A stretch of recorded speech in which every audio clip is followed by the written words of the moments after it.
Hello, everyone. This is Tom Fox back with another episode of the award-winning Creativity and Compliance, as always, joined by my partner in crime, Ronnie Feldman. Today, we are with not double trouble, but triple trouble, because we're joined by Jim Webb, the SVP and General Counsel and Corporate Secretary at Continental Resources. Jim, first of all, welcome to the podcast. Thanks, Tom. Glad to be with you. Ronnie, I'm going to pitch it over to you. Okay, great. I've had the pleasure of getting to know Jim a little bit over the last couple of years. And let's maybe just start this way. I know you're in a highly regulated environment, oil and gas and energy. And we've sort of, I would say, bonded over the idea of trying to be more creative and fun on how we take these real serious issues and get them to communicating those issues to the employees. Tell me a little bit about like why that's important to you and however that comes to mind.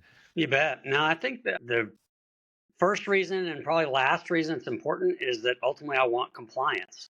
And so I think you got to look at how do you deliver it as to whether people are actually going to listen to it, pay attention to it, and change their behavior or not accordingly. And so I had been in private practice for 20 years before I went in-house. And I think now looking back, I'm kind of embarrassed at how I delivered training and that sort of thing to clients, because it was very academic, it was dry, it was something that I'm sure nobody was getting much out of. And so once I entered the in-house world back, I guess now about 12 years ago, started caring a lot more about the efficacy of the training, and ended up, I did a number of things similar to what you do, but not nearly as good. And then I found you a couple of years ago. I'm glad we did. I appreciate you saying that. Yeah, it's funny how, to me, it seems kind of obvious that like if you want people to pay attention, engage, remember, and you said it simply, to comply, that you need to make it worth their while. It needs to be a positive experience.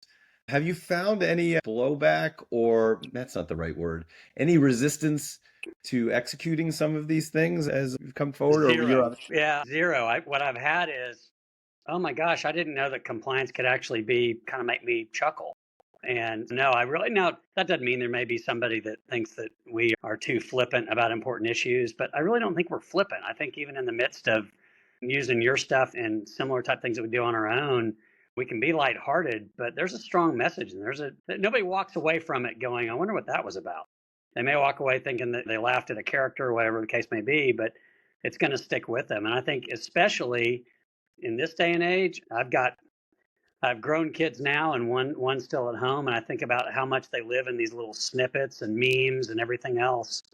And if you're going to deliver a 4-hour compliance training in person, I mean, they're going to just say, kill me now. It's get me something that is a quick hit that you want me to take away something from, and again, change accordingly. And I guess the other thing I would say is, if I look at this is the second company I've been general counsel in, really kind of built the compliance function in the first company I was with, because it didn't really have one in the way that we're talking about compliance.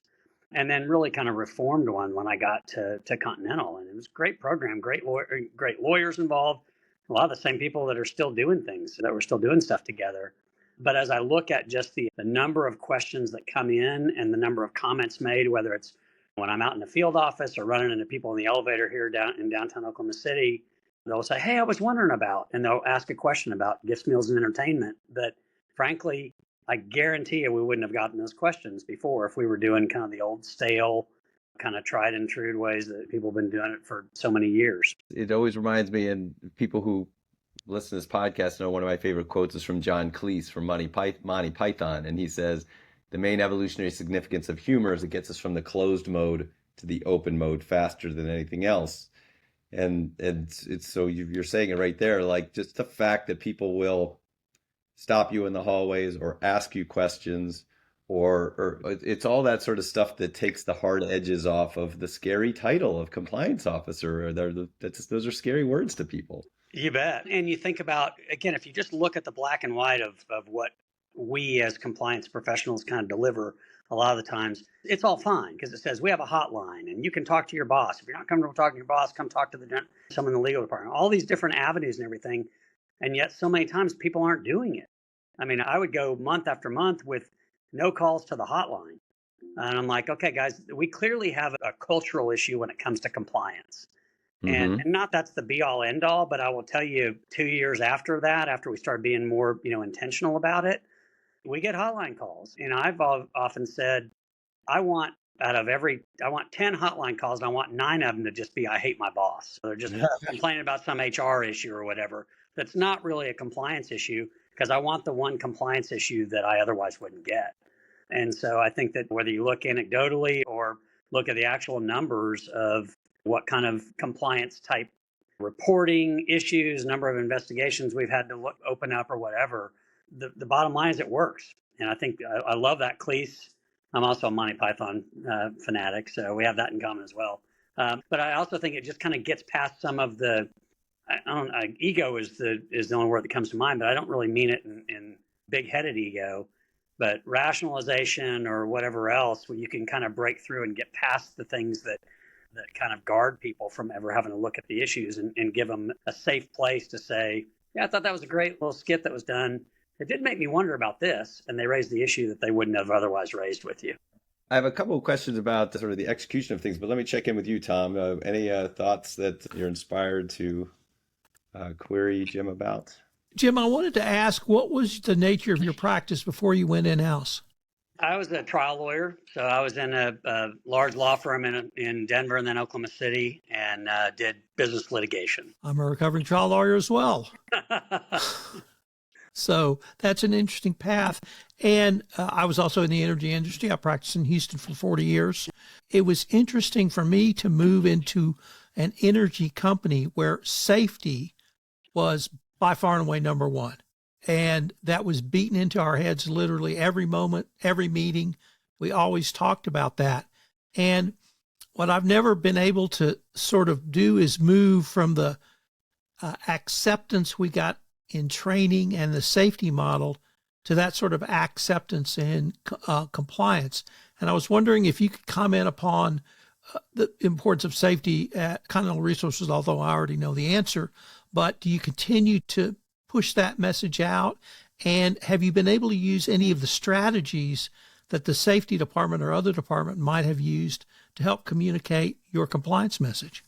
Yeah, well, obviously safety, as you anticipate, first and foremost in everyone's mind. The company has been since Harold Hamm started the company 58 years ago. That's been making sure everybody goes home safely at the end of the day. And it's funny that you say that. I think that I hadn't really thought about that dichotomy between kind of safety training and the safety messages versus general compliance. I guess there is just a natural gravity to the safety message because it truly is life and death, especially with our folks that are out in the field dealing with high pressure and high temps and everything else. I haven't seen either at this company or other companies I was involved with in private practice or the prior company I was with, I haven't seen as much of the health and safety professionals use the more humoristic ways of giving the messages because it's typically not a funny message and not one that you want to make light of. It could really be offensive to somebody. So I guess I have a lot of thoughts going through my head. I'm not really sure that I can articulate kind of what we've done that matches up with the health and safety folks. I think what they do is just inherently really effective. Now, I will say that I think that they do a really good job, at least the ones that I've been around. I've been around some really good health and safety folks. They're short and to the point. They're not giving you an hour-long or a 4-hour or a day-long safety training. It's short and to the point, and here's some gruesome pictures of what happens when you don't do it, but very effective, obviously. Well, so let me add on to that. What they do is they're short and to the point and frequent, right? Agreed. And in compliance, we tend to be long, bloated, and infrequent. And matter of fact, a lot of training trends are like, let's opt out. And I have a problem with that because, as we know, it's a muscle. The muscle of, hey, we speak up. This is important to us. These are the places you go. These are the resources. You're supported. We want to say these things more often. So that, to me, the mentality is to take the frequency of safety cadence and then find more ways to integrate the compliance and integrity message into the fabric organization. Oh, sorry, I'm going to ramble on for another quick second. Yeah, no, I was actually, you just gave me the exact thing that was kind of flipping through my head. I couldn't put words to it, but that's exactly, we have done that. Because I think before what you ended up was it's time for annual compliance training. It's January or November or whenever you typically do it. And what we've done is some short little snippets, whether videos from me We try to mix the message up. Sometimes it's an email, sometimes it's video, whatever the case may be, to deal with kind of a compliance issue that really literally has just come up. And so I do think that's a great lesson because, again, like you said, the health and safety folks, they have an incident. They don't wait till next January to roll that out. They get something Right. out to everybody right now because it's truly life and death to people. So let's talk about some of the ways that you execute getting this out to people. You do monthly email. We could talk about it in terms of the frequency, but is it email? Is it live training? You're doing some stuff yourself. You're doing some videos. Maybe just talk a little bit about like the strategy of how you're the training communications roadmap. Yeah, I think that right now it's still, and it probably needs to get changed up because it's been a little static. But we've done it on a monthly basis now for the last couple of years since we started using your information and material. So that's kind of the standard that everybody gets. And then we've not done any more kind of across the board in-person training. What we've done a lot more of is equip the individual lawyers to be able to do that kind of training within their kind of client groups. And then when special requests have come in, which they have on different topics, frankly, a lot of them, especially around this time of the year, gifts, meals, and entertainment is a big topic.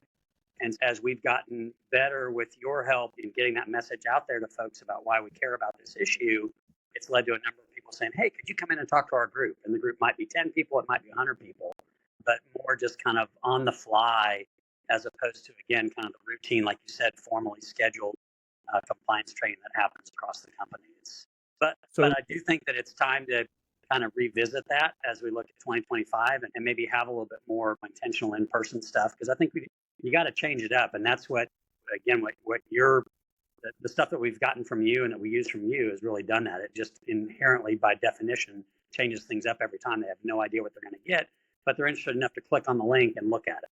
I appreciate you saying that. It's, to me, it's almost like there's this constant battle with corporate comms sometimes. I haven't talked to you about it, whether this is your case, but sometimes I talk to companies and they're like, everything has to look the same, right? Everything has to look the same. And I'm like, there's all the behavioral science, the pattern disruption that you want to surprise people so they're intrigued about as long as there's a positive reinforcement at the end of it. So I love the idea of, personally, we try and make stuff that all looks and feels different so that we're surprising ourselves or we're surprising our clients.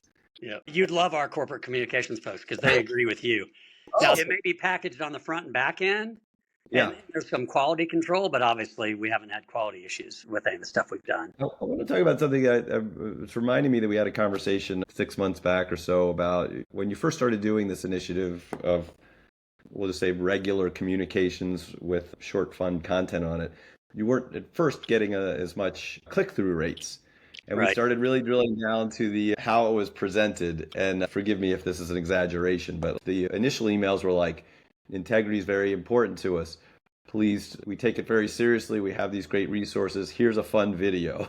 And then we sort of looked at it again. We're like, oh, let's flip that and go, interesting, fun video, to get people to click on it, and then reinforced it with the serious message. And I guess my question is, did that sort of help increase the click-through rates or those little details?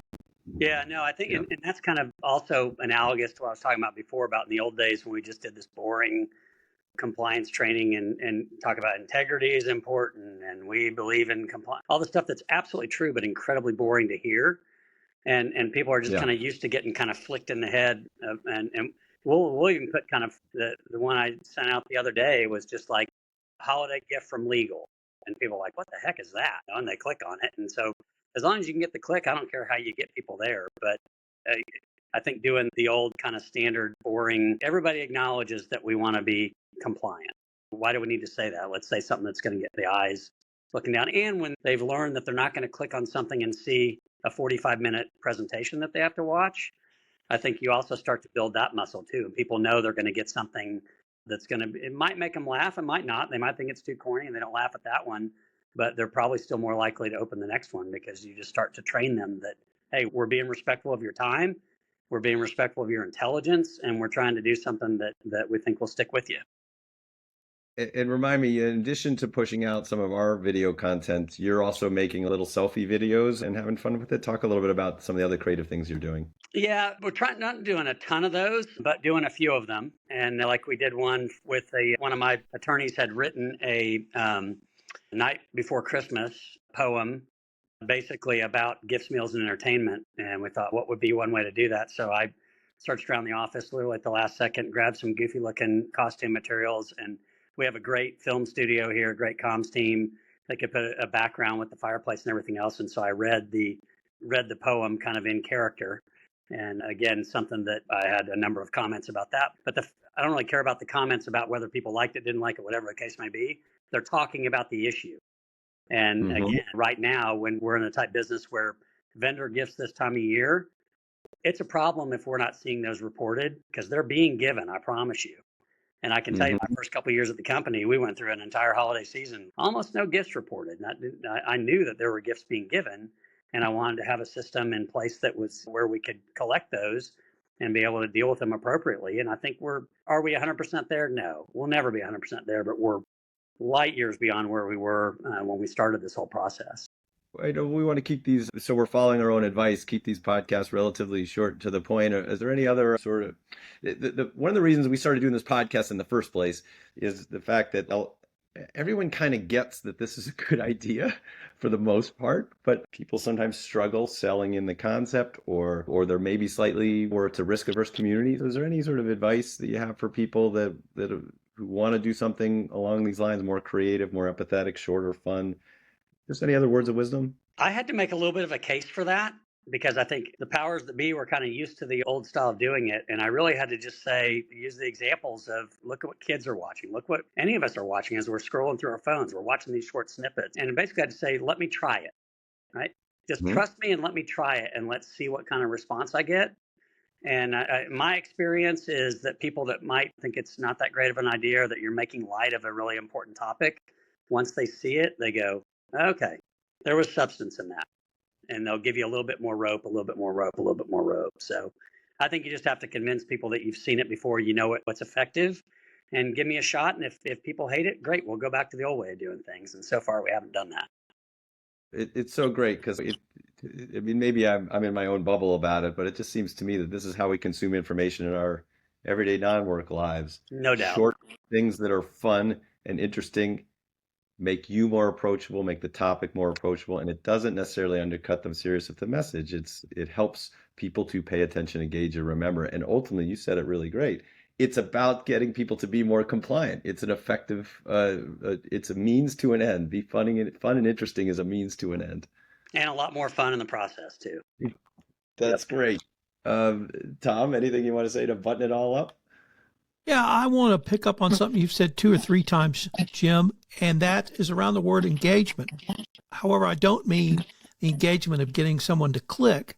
The secondary engagement you've talked about, where people are talking about the video, they're talking about the message, they're pulling you aside. Hey, Jim, I had this question. And you're getting this employees talking about this in a way that is exponentially moving your message out. And that seems to me, I'm not sure we talk about that enough, but that seems to me to be a key component of what you got going on. Yeah, and I would say that's a product of how our legal team engages with the company. And I'm not taking credit for this. I'm just telling you kind of historically how it developed. When I got to the company, I made a comment. I've got 9 outstanding lawyers working with me.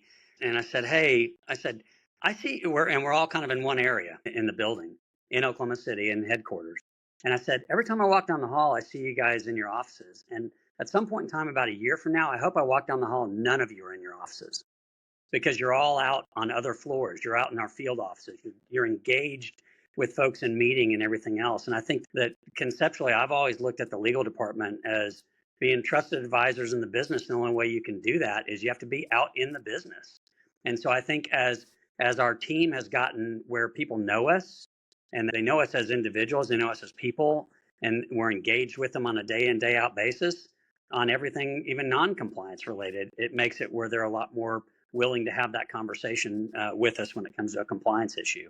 So I think that legal teams, I worked at one company where the legal team was literally in another building off site. And so that's not going to work. We have to have a lot more face-to-face interaction. And now, of course, we realize that post-COVID, we can do interaction like this, not face-to-face in the same office building, but I'd feel a lot more comfortable talking to the two of you since I'm seeing your face on this communication. I think it's just having the day in, day out on run-of-the-mill stuff engagement that leads to the engagement on the stuff that you really care the most about. And that's just a philosophy, and I'm not the only one that has that. I mean, I've talked to lots of colleagues that I don't know any other way to do it, but I think it's really effective. Let me throw a little button on that. I feel like I've talked to some companies that irregular touch points that are boring don't help you. So if they're out in the business wagging the finger, that's a problem. So this is why it all fits together with, I think it doesn't have to be funny, but interesting, changing it up, variety, creative, positive interactions make you more approachable, and it makes you less finger waggy, even if that's sort of, it helps. Regardless of your personality, it's helpful. No, I think you've nailed it, Ronnie. I think that's one thing that, when I came into this company, I asked around. I asked leaders. I asked folks kind of down throughout the organization, what's your feeling about the legal department? What's your interaction with them and everything else? And so I think that's a really good thing for folks to do is kind of figure out what's kind of the legal culture of the organization. Do people feel comfortable going to you? And sometimes they may have a negative connotation, but sometimes it's neutral. And frankly, they're equally bad, because if I have a neutral connotation, it's like, it's not that I think badly of the lawyers. I just don't think of them. They're not even an option for me to go to. And so I think as you get more engaged in the organization, you get the interaction that we've wanted. I appreciate you so much for sharing your thoughts and encouraging people to just try new things, change it up, be interesting, because I think we all believe on this podcast that it's a more effective solution. You bet. Jim, unfortunately, we are near the end of our time for this episode, but I did want to conclude by asking you, if our listeners wanted to connect with you, is there a way to do so? And if so, what is that way? You bet. Probably the easiest way is just send me an email at jim.webb, it's WEBB, @CLR.com. jim.webb@CLR.com. Jim, I wanted to thank you again for taking the time to visit with us and look forward to continuing this conversation. You bet. Thanks, Tom. Thanks, Ronnie. Bye-bye, everybody.